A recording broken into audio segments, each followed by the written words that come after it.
ये है और उधर ब्रज की गोपियां ब्रजवासियों को भगवान कन्हैया की रहरे गति याद आ रही थी। इधर भगवान कन्हैया की याद में गोपियां ब्रजवासी रो रहे थे तो भगवान कृष्ण भी उधर कृष्ण की गोपियों की याद में रो रहे थे और इधर रो रही थी गोपियां उधर भगवान कन्हैया याद करके रोते हैं। यानी जैसे भक्त रोते हैं भगवान के लिए तो भक्त भी भगवान के लिए रोते हैं।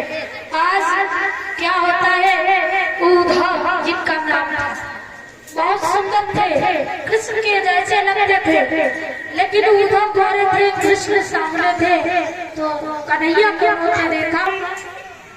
क्यों रो रहे हो कृष्ण? क्योंकि उद्धव वैसे तो कृष्ण को अपना मित्र मानते थे, बहुत प्रिय मित्र, लेकिन उनके अंदर ये कमी थी कि निराकार के उपासक थे तो साकार की पूजा नहीं करते थे। तो उद्धव ने हथेली में आंसू ले लिया। अगर वो आंसू गिर जाता कृष्ण का तो कहते हैं कि उद्धव से भगवान कन्हैया ने कहा, ब्रज में गोपियां सारी ब्रजवासी नंद बाबा मैया यशोदा याद कर करके हमें रो रही है, मुझे उनकी बहुत याद सता रही है। तो गोपियों से तो उद्धव कहने लगे, है कैसी गोपियां जो ज्ञान बल को बताती है और निर्धन लोक लीला का ये गुणगान गाती है क्या कि है प्रेम जगत में सारा कुछ सार है। अरे कैसी गोपियां हैं जो भी रो रही है, कैसी गोपियां हैं? और कन्हैया ने कहा, घनश्याम ने उद्धव से वृंदावन जाना जरा, वहाँ की गोपियों को कुछ ज्ञान का तत्व समझाना।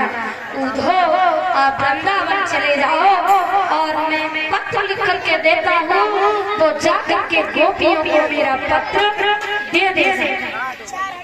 इधर भगवान कन्हैया से उद्धव ने कहा, मैं अभी जाता हूँ वृंदावन।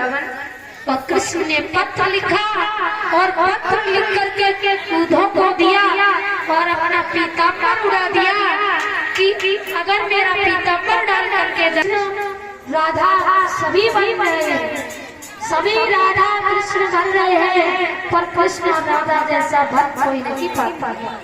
राधा ने श्याम के सिवा किसी और को नहीं देखा। भगवान ब्रज छोड़ के चले गए और लौट के कभी ब्रज में नहीं आए, लेकिन राधा श्वास में कृष्ण कृष्ण ही पुकारती है।